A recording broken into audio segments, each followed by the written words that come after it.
सुन रहे थे डिटेल में तोशाखाना केस जो आज हुआ है उसके क्या एस्पेक्ट्स रहे हैं, क्या उस पर क्रिटिसिज्म है पीटीआई की तरफ से और क्या तनकीद है जो लोग देख रहे हैं इसको। तो अब हम बात करते हैं मोहम्मद मालिक साहब से कि ये पॉलिटिकली इस सब का इम्पैक्ट क्या होने जा रहा है, क्या अगर जजमेंट आ जाएगी कल तो उसका नतीजा क्या होगा। मालिक बताइए कुछ।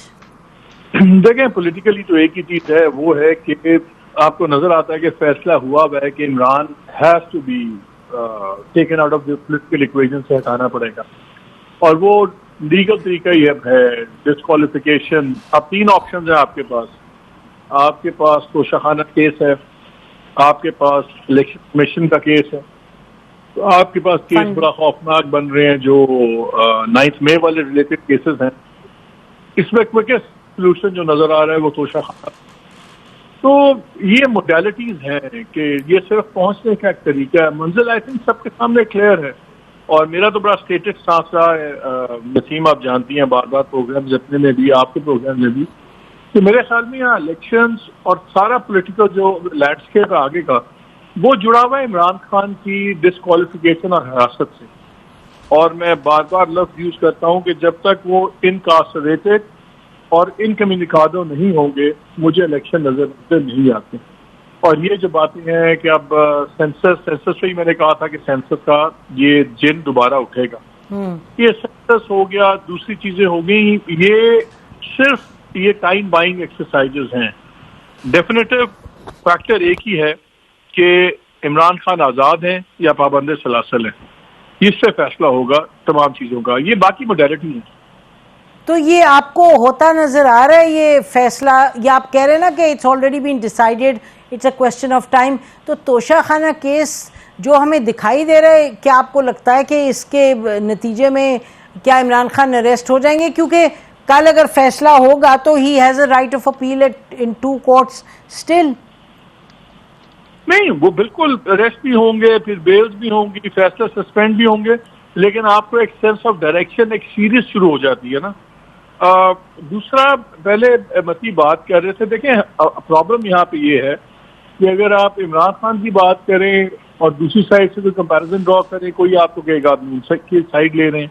अगर आप इनकी बात करेंगे तो नून वाले कहेंगे कि आप यूसिया हो गए हैं। एक इस मुल्क में बात करना बड़ा मुश्किल है। इस अपनी गलती को तस्लीम नहीं करते और अपने शरीक मुजरमों को, इस कौम के जो मुजरम हैं उनको नाम नहीं लेते, उस वक्त तक हम कोलू के बैल की तरह एक दूसरे को इसी तरह जो है कभी कानून के मुताबिक और कभी कानून के बरखिलाफ एक दूसरे को नायल करवाते रहेंगे और हम लोग जो है तमाशा देखते रहेंगे और हम यहाँ पे बैठ के तजिया करते रहेंगे ये आइन और कानून की फलान शिक के मुताबिक ऐसे हुआ है और ये फलान शिक के मुताबिक ऐसे हुआ है और पनामा में फलान शिक की खिलाफ वर्जी हुई थी। इन तजियों का कोई फायदा नहीं है जब तक जो बड़ी क़यादत है इमरान खान है, नवाज शरीफ हैं, वो बरमला अपनी जो गलतियां हैं माजी का उससे सीखते नहीं है। मुझे नहीं लगता शहबाज शरीफ हुकूमत जो है या नून लीग या नवाज शरीफ वो कुछ सीख रहे हैं और इसकी मिसाल हमें उस कानून साजी में नजर आ। हम बात करें तोशाखाना केस पे जो आज हेयरिंग्स हुए 2 कोर्ट्स में और बड़े सवालात उठ रहे हैं इस हवाले से।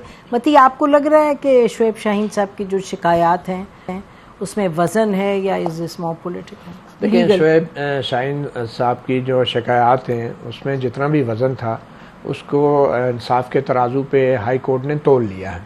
अब वो तराजू सही पकड़ा था या नहीं, इसका फ़ैसला फिर फाइनल जजमेंट के बाद होगा और ये तमाम चीज़ें दोबारा भी अपील के मरहले पे इनको डिस्कस किया जा सकता है और आएंगी, क्योंकि हाई कोर्ट ने अभी तक जुरिस्डिक्शन का फ़ैसला खुद नहीं किया, उन्होंने ट्रायल कोर्ट को भेजा है। अब ये वक्त ज़ाया करना होता कि वो ट्रायल कोर्ट को कहते हैं कि पहले जुरिस्डिक्शन तय करो और फिर सिर्फ जुरिस्डिक्शन के ऊपर पीटीआई फिर हाई कोर्ट में आ जाती और फिर हाई कोर्ट जो है फैसला देती फिर और असल केस उधर ही पड़ा रहता। तो अब की बार ये बहुत अच्छा और दुरुस्त फैसला है हाई कोर्ट की तरफ से कि बार बार टेक्निकल इश्यूज उठाए जा रहे हैं। तो अब जो भी टेक्निकल सवाल हैं उनके जवाब फाइनल जजमेंट में दें, जिसमें जो तोशाखाना का मेन केस है वो डिसाइड हो जाए और उसके अंदर भी ये तमाम एतराज़ात का जवाब दे दिया जाए। और मैं समझता हूँ कि शोएब शाहीन और इमरान खान और ये इनके जो वकला हैं ये तो बड़े खुशकिस्मत हैं कि इनको लोएस्ट ट्रायल कोर्ट से इंसाफ इनको मिल रहा है, एक केस इनके खिलाफ चल रहा है, क्योंकि यहाँ पे तो हमने देखा है नवाज शरीफ को हाईएस्ट सुप्रीम कोर्ट के ऊपर सो मोटो लेके फैसले हुए, और वहाँ पे इस तरह के जुरिस्डिक्शन और टेक्निकल और बायस और इन चीज़ों के ऊपर उनके पास ऊपर कोई फोरम ही नहीं था जहाँ पे वो अपील करते। ये तो सेशन कोर्ट से हाई कोर्ट आते हैं, हाई कोर्ट से भागते भागते सुप्रीम कोर्ट आते हैं, और पिछली 40 तकरीबन समातें हो चुकी हैं, 4 या 5 दफ़ा इमरान खान पेश हुए हैं, और जो जज हैं वो सर पीट के रह गए कि भाई पेश हो जाओ, आ जाओ, पेश नहीं होते, आते नहीं है, फिर कहते हैं वो हमारे गैर हाज़िरी में दलाइल सुन लिए गए। तो मेरे ख्याल में ये तमाम तकनीकी इशू हैं जिनको बाद में अपील के स्टेज पे जो है वो किया जा सकता है। जहाँ तक ट्रांसफ़र का ताल्लुक है, वो सेम जज रिमांड का ताल्लुक है, उसकी भी रीजनिंग दे दी है, और मुझे यकीन है कि अब शोएब शाहीन साहब या जो PTI के वकला हैं वो इस्लामाबाद हाई कोर्ट के इस ऑर्डर को भी अब सुप्रीम कोर्ट में चैलेंज करेंगे, लेकिन पता नहीं जब तक करेंगे उस वक्त तक जज हुमायूं दिलावर जो है वो अपना फैसला भी दे दें। और ज़ाहिर बात है किसी ना तो सुप्रीम कोर्ट ने जज हुमायूं दिलावर को रोका है फैसला देने से, ना हाई कोर्ट ने रोका है।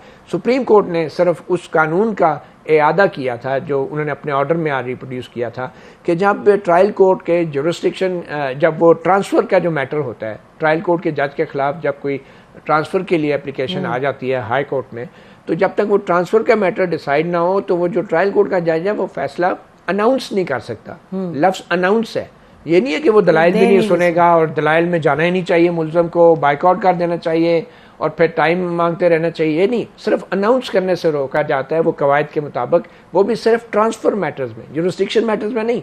तो वो हाई कोर्ट ने आज जो फैसला दिए हैं इसके बाद वो बार भी उठ गया है, और आज जज हुमायूं दिलावर जो है फाइनल जजमेंट देंगे फाइनल आर्गूमेंट सुनने के बाद, और कल या परसों जो ही PTI के दलाइल ख़त्म होते हैं तो जज हुमायूं दिलावर जो है तोशाखाना केस का फाइनल जजमेंट अनाउंस भी करेंगे और सुना भी सकेंगे। अब कोई कानूनी बात नहीं है।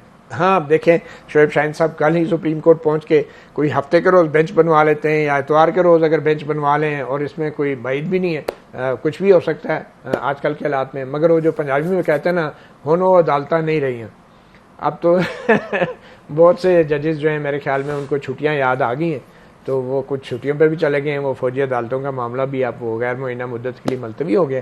तो मेरे ख्याल में इमरान खान साहब को अब कल अच्छे बच्चे की तरह ट्रायल कोर्ट में पेश हो जाना चाहिए, और ये छोटे छोटे तकनीकी एतराज़ात उठाने की बजाय ख़ुद को ये साबित करें कि वो इन एतराज़ात को वो नहीं उठा रहे थे बल्कि इनके वकील ये उठा रहे थे, और वो ओपन है हर सवाल के लिए, और वो अपने आप को पेश करें। 342 का उन्होंने बयान दिया है, मगर क्या वजह है कि इमरान खान जैसा इतना बड़ा लीडर जो वो अपने आप को कहते हैं वो हल्फिया बयान देने से इनकारी है। उनसे पूछा गया कि क्या आप 342 का हल्फ पे बयान देंगे, 342 का सब सेक्शन 2 का हल्फ पे जो बयान देता है वो मुल्ज़म की चॉइस होती है, लेकिन उन्होंने इनकार कर दिया। उन्होंने कहा मैं हल्फ पे कोई बयान नहीं दूंगा, क्योंकि अगर वो हल्फ पे बयान देते तो फिर उन पर जिरा भी होती, और जब जिरा होती तो फिर इमरान खान जैसे बड़े लीडर का बुत भी जो है ना वो सारी दुनिया के सामने टूट जाता। तो जहाँ इतने बड़े लीडर हैं, इतनी बड़ी बड़ी दावे करते हैं और अखलाकियात का मेयार रियासत मदीना का पहुँचाते हैं और बार बार हज़रत उमर फ़ारूक की मिसाल देते हैं, तो क्या वजह है कि वो हल्फिया बयान नहीं देते? क्या वजह है कि वो जज के सामने पेश ही नहीं होते और छोटे छोटे टेक्निकल इशूज़ उठाते हैं कि इसने मेरे खिलाफ पोस्ट लगा दी थी, आप रिकॉर्ड पे ले आए, ठीक है, FIA ने रिपोर्ट दे दी है, उसमें क्या ये साबित नहीं होता? बाद में जब तफसीली रिपोर्ट आएगी आप अपील के स्टेज पे जो है उस बाइस को सामने ला सकते हैं। जैसे आपको याद होगा बेनज़ीर भुट्टो और आसिफ जरदारी का STS को टेक्ना केस में एक ऑडियो टेप सामने आई थी, शहबाज शरीफ मलिक क़य्यूम को हदायत दे रहे थे। सुप्रीम कोर्ट के सामने जब वो चीज़ आई तो सुप्रीम कोर्ट ने वो फैसला उड़ा के रख दिया।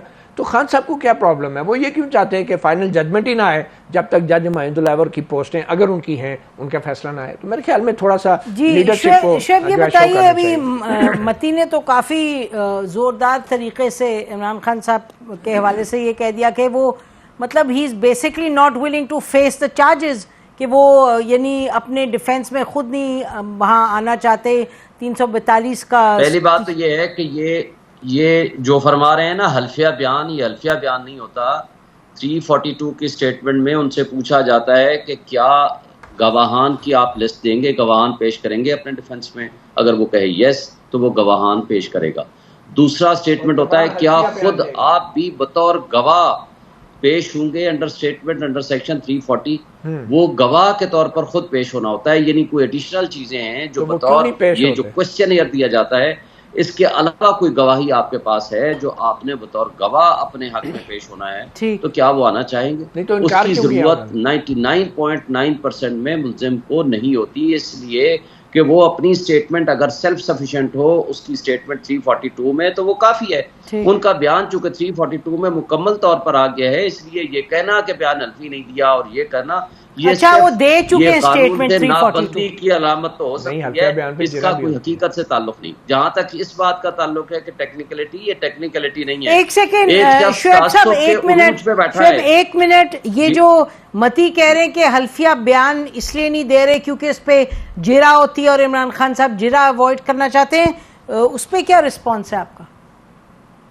देखिए, ये इसलिए गलत कह रहे हैं कि 340 में जब मैं स्टेटमेंट दूंगा बतौर गवाह माई सेल्फ, जब कोई गवाह के तौर पर आता है तो उसमें जिरा होती है, जो मेरे गवाहान आएंगे उसमें भी जिरा होगी। अगर मैंने इसके अलावा कुछ कहना है, कोई बतौर गवाह अपने आप को पेश करना है, तो जरूर मेरे ऊपर जिरा होगी through from the prosecution side.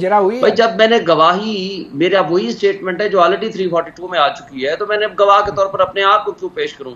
जो मेरे रेलिवेंट विटनेसेस थे मैं उनको पेश कर रहा हूं, जितनी जिरा करनी है वो कर लेना, किसने इनको मना किया है? और दूसरी बात ये कहना कि टेक्निकलिटी जो है वो है इसमें, भाई सिंपल क्वेश्चन है, आप प्रोसिक्यूशन को विटनेस और एविडेंस पेश करने का मौका देते हैं और एक मुतासिर जज जो कि नैब की कस्टडी में एक मुल्जिम मौजूद है, अपनी अदालत लेके वहां चले जाते हैं। और फेसबुक के मुतालिक आप खुद, हाई कोर्ट ये कह रही है इस पे इंक्वायरी करें, और वो खुद जज साहब मान रहे हैं कि मेरी फेसबुक से है ये पोस्टें, तो बर्डन ऑफ प्रूफ तो उधर शिफ्ट हो गया। वो कहें कि मैंने नहीं लगाई, किसी और ने लगाई, फिर आपने डिलीट क्यों नहीं की?